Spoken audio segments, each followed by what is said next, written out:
माती, दगड जाणे, वनस्पतीची मुळं याच्या त्या पाण्यावर परिणाम होऊन त्याच्यात एक औषधी स्वरूप तयार होऊन ते पाणी त्वचेवर गुणकारी आहे. देवीचं खास वैशिष्ट्य एक आहे की या ठिकाणी ओलांडा ही प्रथा आहे. तर मित्रांनो, हाच तो कुंड आहे. याच कुंडामध्ये हातपाय धुल्यानंतर नायटा, खरूज यांसारखे त्वचारोग बरे होतात. याच मंदिरातील आतील भिंतींवर छत्रपती शिवरायांचे शिवचरित्र याचं सुंदर चित्रीकरण आपल्याला या ठिकाणी पाहायला मिळतं. अतिशय सुंदर आणि शांत वातावरणात लपलेलं असं हे मंदिर आपल्याला या ठिकाणी पाहायला मिळतं. नमस्कार मित्रांनो, कशा सर्वजण. मी राहुल मुळे स्वागत आहे तुमचं राहली यूट्यूब चॅनलमध्ये. तर मित्रांनो, जसं की आपल्याला माहित आहे, सध्या पावसाळे दिवस चालू आहेत आणि जिकडे तिकडे हिरवळ पसरलेली आहे. तर असाच निसर्ग अनुभवण्यासाठी आज आपण जाणार आहोत डोंगराळ भागामध्ये वसलेल्या देवी पार्वतीचं रूप असलेल्या बोल्लाई मातेच्या दर्शनासाठी. तर थंबनेल तर तुम्ही पाहिलेलंच आहे. तर या देवीची बरीच वैशिष्ट्ये आहेत. तुमच्यापैकी बऱ्याच जणांनी या मंदिराची अनेक व्हिडिओ पाहिले पण असतील. तर अतिशय कडक स्वरूपाची देवी असं या देवीला मानलं जातं आणि या ठिकाणी बऱ्याच प्रथा आहेत, जसं की ओलांडा. तर ओलांडा ही प्रथा या ठिकाणी पाळली जाते आणि याच मंदिराच्या परिसरामध्ये चमत्कारी पाण्याचा कुंड पण आहे. तर हे देखील आपण व्हिडिओमध्ये पाहणार आहोत आणि याचा पाठीमागचा इतिहास काय तो पण आपण जाणून घेणार आहोत. तर चला मग व्हिडिओला सुरू करूयात. मित्रांनो, व्हिडिओला सुरू करण्यापूर्वी आपल्या एक छोटीशी रिक्वेस्ट आहे. आपण चॅनलवरती पहिल्यांदा व्हिजिट करत असाल तर चॅनलला सबस्क्राईब करून घ्या. व्हिडिओ शेवट पण पहा. व्हिडिओला लाईक शेअर करायला विसरू नका. चला मित्रांनो, वेळ घालवता बोल्लाई मातेचं दर्शन घेऊया. तर मित्रांनो, आता आम्ही निघालोय पुण्यातील वाडे बोल्लाई येथे असणाऱ्या बोल्लाई मातेच्या दर्शनासाठी. हे जे मंदिर आहे, हे मंदिर पुण्यातील वाघोलीपासून साधारण 9 ते 10 किलोमीटरच्या अंतरावरती आहे आणि मांजरीपासून साधारण 18 किलोमीटरच्या अंतरावरती ते बोल्लाई मातेचं मंदिर आहे. आणि डोंगराळ भागात वसले असल्यामुळे तुम्ही प्रायव्हेट व्हॅनने जाताना इथला जो निसर्ग आहे तो तुम्हाला अनुभवायला मिळतो. तर मित्रांनो, फायनली आपण या कमानीसमोर पोहोचलेलो आहे. तर इथूनच आपल्याला जायचं आहे. तर आता आपण या मंदिराच्या बाहेर उभा आहे. तुम्ही बघू शकता बाहेरून या बोल्लाई मातेच्या मंदिराचं जे शिखर आहे ते आपल्याला दिसतं.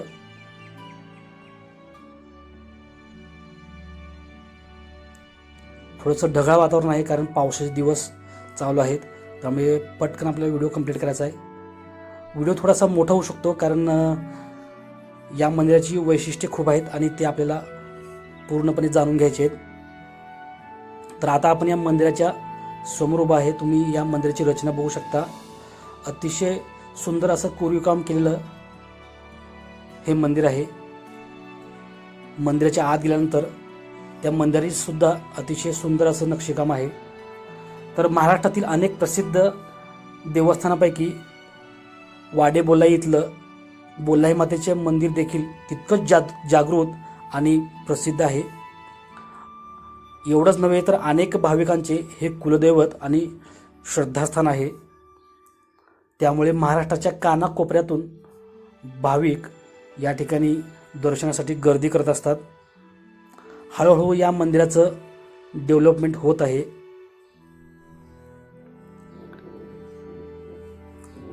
याच मंदिरासमोर हा भक्त निवास आहे.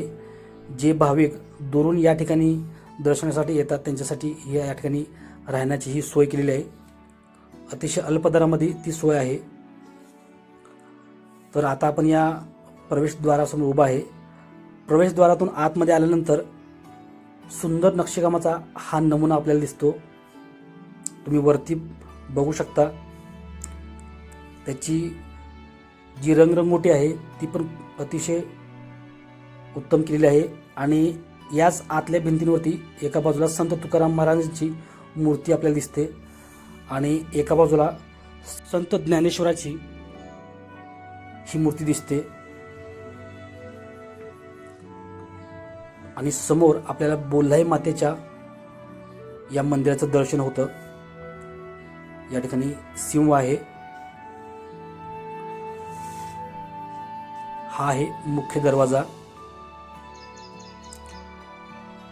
या ठिकाणी दीपस्तंभ आहे. बाहेर देखील एक दीपस्तंभ होता, आतमध्ये एक दीपस्तंभ आहे आणि याच्याच बाजूला एक छोटीशी दीपमाळ देखील आहे. तर यात्रेच्या वेळी या दीपमाळा दिव्याने सजवल्या जातात.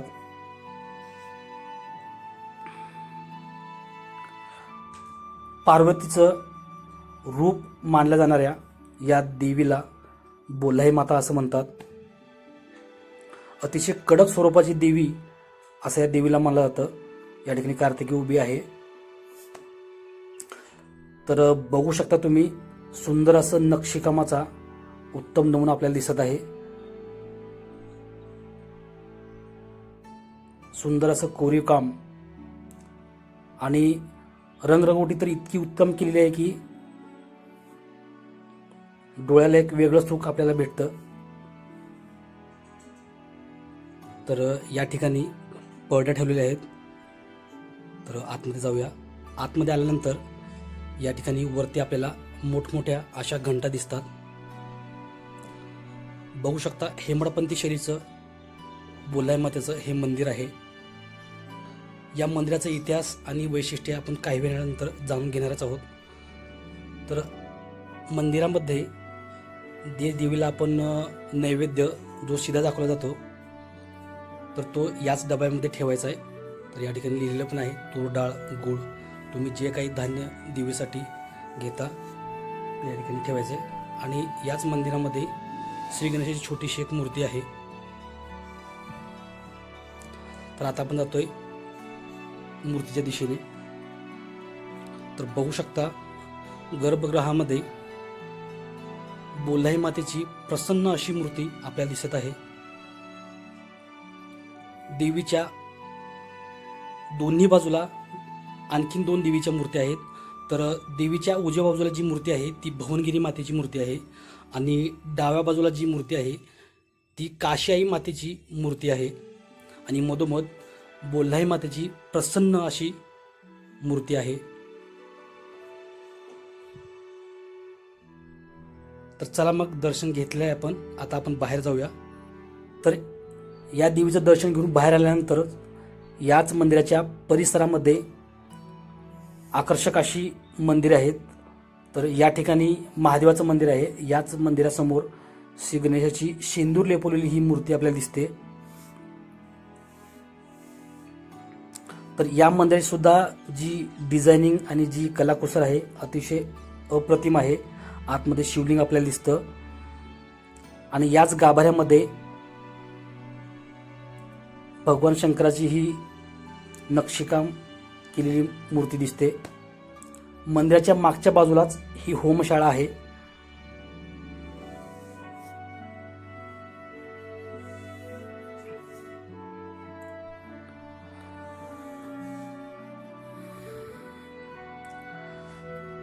तर ही जी दिवी आहे ही देवी पार्वतीचं रूप असल्यामुळे या देवीला बोकड चालत नाही.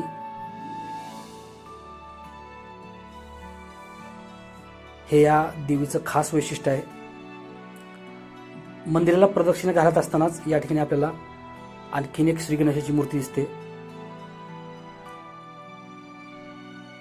या ठिकाणी सिंहाचा हा मोठा तोंड आ केलेला हा जबडा आपल्याला दिसतो. आतमध्ये गेट आहे. तर मंदिराच्या एका बाजूला आपण महादेवाचं मंदिर पाहिलं तर दुसऱ्या बाजूला दत्ताचं मंदिर आहे आणि हे मंदिर अतिशय सुंदर आणि अप्रतिम रचना केलेलं आहे. तुम्ही बघू शकता वरती डिझायनिंग.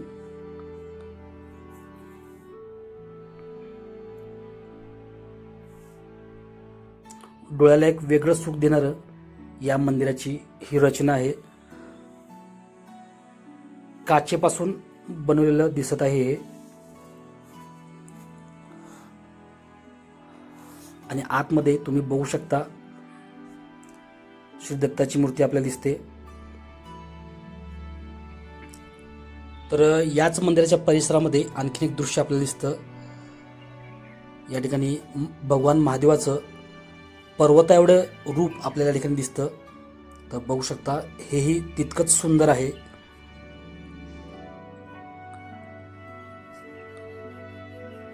या ठिकाणी गायी देखील आहेत आणि याच मंदिराच्या आतील ज्या भिंती आहेत त्या भिंतींवरती दशावतार कोरलेले आहेत. तर या ठिकाणी पंचमुखी हनुमान आपल्याला दिसत आहे. बघू शकता असे दशावतार या ठिकाणी आहेत. यांच्याच बाजूला या ठिकाणी विठ्ठल रुक्मिणीची मूर्ती आहे. हल्लीच आषाढी एकादशी होऊन गेली आणि यांच्याच बाजूला या ठिकाणी 12 ज्योतिर्लिंग यांची मूर्ती आहे. या ठिकाणी भगवान शंकर आणि पार्वतीची मूर्ती आहे. बघू शकता 12 ज्योतिर्लिंग या ठिकाणी आहेत. एवढंच नव्हे तर याच भिंतींवरती छत्रपती शिवरायांचे शिवचरित्र याचं सुंदर चित्रीकरण केलेलं आहे.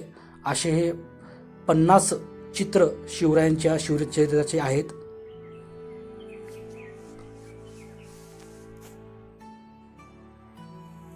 तर मित्रांनो, आता आपल्यासोबत आहेत या देवस्थानाचे ट्रस्टी आदरणीय श्री दत्तात्रय गोते काका. तर यांच्याकडून आपण या मंदिराबद्दल अधिक माहिती जाणून घेणार आहोत. तर नमस्कार सर, काय सांगाल या मंदिराबद्दल? हे पुण्यापासून, पुणे जिल्ह्यातला हवेली तालुका, त्यामध्ये पुणे शहरापासून साधारणतः 25-30 किलोमीटरच्या आतमधले अंतर असलेलं हे बोलाई मंदिर वाघोली ते राहू रोड या रोडवरती ज्या डोंगर रांगा आहेत त्याच्या पूर्वेला हे मंदिर प्रशस्त असं जुनं प्राचीन काळी मंदिर आहे. आणि या मंदिराचं वैशिष्ट्य म्हणजे या ठिकाणी कोरीव, या मंदिराचं संपूर्ण कोरीव आणि नक्षीकाम अगदी उत्तम आहे आणि ते अजून चांगल्या स्थितीत आहे. तुम्ही आता चित्र वगैरे चित्रीकरण वगैरे केलं पाहिलं तर तुम्हाला सगळ्या जुन्या कलाकृती या ठिकाणी पाहायला मिळतील. या देवीचं बोलाई असं नाव आहे आणि या देवीमुळे या गावाला वाडे बोलाई असं नाव पडलेलं आहे. तर देवी हा पार्वती मातेचा अवतार आहे आणि पार्वती मातेचा अवतार असल्यामुळं शिळी हे पार्वतीचं वाहन आहे, म्हणून शिळी या ठिकाणी बळी दिला जात नाही. म्हणून या देवीला जो बोकड वर्ज आहे त्याचं कारण, बोकड हा शेळीचा या वंशज असल्यामुळं इथं बोकड बळी चालत नाही. आणि जे लोक बोकडाचं मटण वगैरे प्राशन करतात त्या देवीकडे सहसा दर्शनाला मंदिरात सुद्धा जात नाहीत, लांबूनच दर्शन घेतात. आणि हे फार पुरातन काळात हे मंदिर असल्यामुळं माहे आश्विनमध्ये या जवळजवळ पुणे जिल्ह्यातल्या जवळपासचे तालुके, जिल्हे आणि महाराष्ट्रातल्या बऱ्याचशा ठिकाणच्या लोकांचं हे कुलदैवत आहे. त्यामुळं महाराष्ट्राच्या कानाकोपऱ्यातून या देवीच्या दर्शनाला जवळजवळ लोक दररोज हजारो व्यक्ती या देवीच्या दर्शनाला येत असतात. आणि माहे आश्विन हा या देवीचा प्रमुख महिना मानला जातो. या महिन्यामध्ये जे रविवार येतात त्या रविवारी देवीचा उपवासाचा दिवस म्हणून या देवीच्या नावाने काही भाविक रविवारचा उपवास सुद्धा करतात. आणि रविवारच्या दिवशी या देवीच्या आश्विनामध्ये इतकी प्रचंड गर्दी असते, या ठिकाणी व्यवस्थेसाठी पोलीस बंदोबस्त सुद्धा ठेवावा लागतो आम्हाला. आणि या देवीचं खास वैशिष्ट्य एक आहे की या ठिकाणी ओलांडा ही प्रथा आहे. ओलांडा म्हणजे देवीची आरती झाल्यानंतर तो पुजारी त्या आरती हातात घेऊन बाहेर येतो आणि त्या देवीच्या पुजाऱ्याच्या त्या आरतीचं दर्शन घेण्यासाठी लोक त्या ठिकाणी खाली बसून अशी झोपून लोटांगण घालतात. म्हणून या प्रथेला आणि त्या पुढे झोपलेल्या किंवा बसलेल्या लोकांना ओलांडून तो देवीचा पुजारी पुढे जातो, म्हणून याला ओलांडा असं म्हटलं जातं. मी त्या अहवालात माझ्या उल्लेख केलेला आहे त्याचा सगळे. म्हणून ओलांडा रविवारच्या या दिवसातून जवळजवळ 3 वेळा या देवीचं आरती होते आणि 3ही वेळा ओलांडा असतो. सकाळी 6 वाजता, दुपारी 12 वाजता आणि संध्याकाळी 8 वाजता अशी दिवसातून 3 वेळा ओलांडा असतो. फक्त रविवारच्या दिवशी भाविकाची गर्दी जास्त असल्यामुळं सर्वांना तो ओलांडाचा लाभ मिळावा म्हणून मंदिराबाहेर वरच्या देवीपर्यंत तो ओलांडा रविवारी नेला जातो. इतर वेळी मंदिरातल्या मंदिरातच असतो. असं मी ऐकले की इथे जे भाविक येतात हो, तर इथे देवीचे चरणी नतमस्तक झाल्यानंतर त्यांना कुठले त्वचेचे आजार वगैरे आहेत ते नाहीसे होतात. हे खरं आहे? कितपत खरं आहे? त्याचा आता बारकाईने अभ्यास केला आणि सायंटिफिक दृष्ट्या जर आपण पाहिलं, काही श्रद्धेचाही भाग आहे पण शास्त्रीय कारण सुद्धा त्याच्या मागे जबरदस्त आहे. या देवीचं पश्चिमेकडे मंदिर जे आहे, डोंगर उतारावरती एक देवीचं माहेरघर म्हणून मंदिर आहे. त्या मंदिराला आपण वर जाताना डाव्या बाजूला जुन्या काळात काही लेणी कुरी वगैरे काही अशी कामं असायची. त्यावेळेला कुठंतरी भुयारी काम करण्याच्या हेतूने या ठिकाणी जवळजवळ 1 किलोमीटरचं लांबीचं आणि साधारणतः जवळजवळ 10 ते 15 फूट असं चौरस लांबीचं भुयार आहे आणि पाऊस काळामध्ये ते भुयार संपूर्ण पाण्याने भरून जातं आणि ते डोंगराचं वरून झिरपणारं पाणी, तर त्याच्यामध्ये ज्या डोंगरावर वनस्पती आहेत मुगल्या एरंड वगैरे अशा, त्याच्या मुळातून ते पाणी त्या झिरपतं आणि त्या मुळातून झिरपत असताना ती जी माती, दगड आणि वनस्पतीची मुळं याच्या त्या पाण्यावर परिणाम होऊन त्याच्यात एक औषधी स्वरूप तयार होऊन ते पाणी त्वचावर गुणकारी आहे. अच्छा, म्हणजे त्याच्यामुळं हे जे देवीचे खरूज, नायटे, तुम्ही आता जो विचारलेला प्रश्न आहे, असे रोग, त्वचारोग ह्या पाण्याने देवीच्या बरा होतो. आता काही लोक काही वेळेला या ठिकाणी आले की ते त्यांना माहित नसल्यामुळे ते आपल्या शेजारी तळ आहे, त्या तळ्याचे ओपन पाण्यातच हातपाय धुतात. पण ज्यांना माहिती आहे पाहिजे ते मात्र त्या पाण्याने, या पाण्याऐवजी त्या पाण्याचा वापर करतात. तसं या परिसरामध्ये देवीच्या भोवताली वरती माहेरघर आहे, शेजारी मोतीबाचं मोठं तळ आहे. दोन भाविक येतात त्यांना राहण्यासाठी वगैरे इथे काय? हो, समोर भक्त निवास बांधलेलं आहे, अल्पदरात ती सोय केलेली आहे. तर मित्रांनो, माहिती आपण घेतलेली आहे. तर आता आपण जाणार आहोत याच देवीचा भाऊ मानल्या जाणाऱ्या मोतीबा मंदिराकडे. छोटंसंच मंदिर आहे. तर याच मंदिराच्या परिसरामध्ये मोतीबा देवाचं मंदिर आहे. मोतीबा देवाच्या तलावाच्याच बाजूला हे छोटंसं मंदिर आहे. हा मोतीबा तलाव आहे. तर या ठिकाणी मोतीबा देवाचं छोटंसं मंदिर आहे.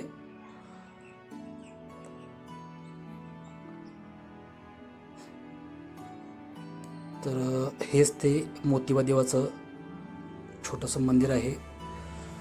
तर याचा चेहरा कुठे आहे आपण पाहूया. तर या ठिकाणी आपल्याला डोळे दिसत आहेत. थोडंसं खालच्या बाजूला जाऊया.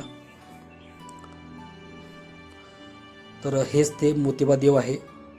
तर यांचंही आपण दर्शन घेतलं. तर आता आपण जाणार आहोत त्या देवीच्या चमत्कारी कुंडाकडे, जे देवीच्या माहेरघराच्या मंदिराच्या पायथ्याशी आहे. तर मित्रांनो, मंदिरापासूनच काही अंतरावर डोंगरावरती बोलाई मातेचं हे माहेरघर असलेलं छोटंसं मंदिर आहे. तर खूप साऱ्या पायऱ्या आहेत या ठिकाणी. तर पायऱ्या चढून आपण वरती गेलो. कार्तिकीने इशारा केलेला आहे.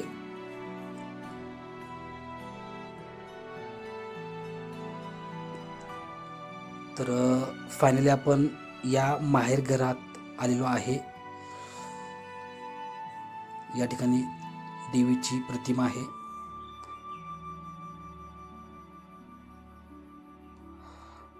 आतमध्ये देवीची प्रसन्न अशी मूर्ती दिसते.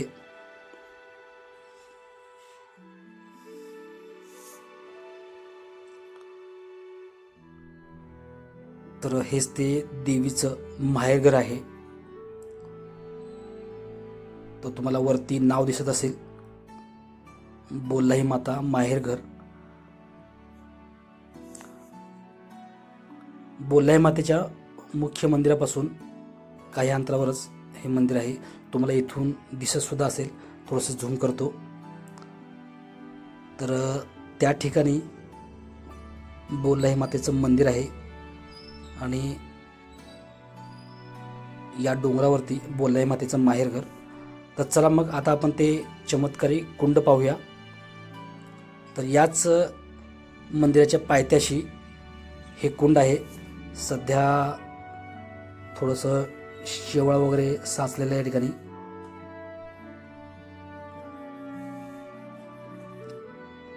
तर बघू शकता. तर हेच ते चमत्कारी कुंड आहे, ज्या पाण्यामध्ये हातपाय धुतल्यानंतर जे नायटा, खरूज वगैरे त्वचारोग आहेत ते नाहीसे होतात. हा एक देवीचा चमत्कारच आहे.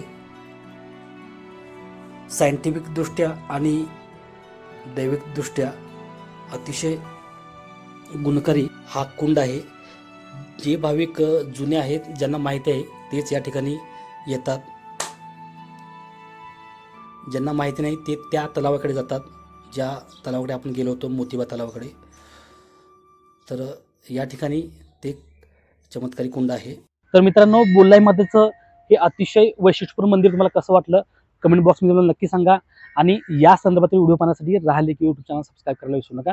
तर चला मित्रांनो, व्हिडिओला ॲटनी थांबूया. तर भेटूया पुन्हा एकदा एका अशाच नवीन व्हिडिओमध्ये. तोपर्यंत काळजी घ्या. धन्यवाद.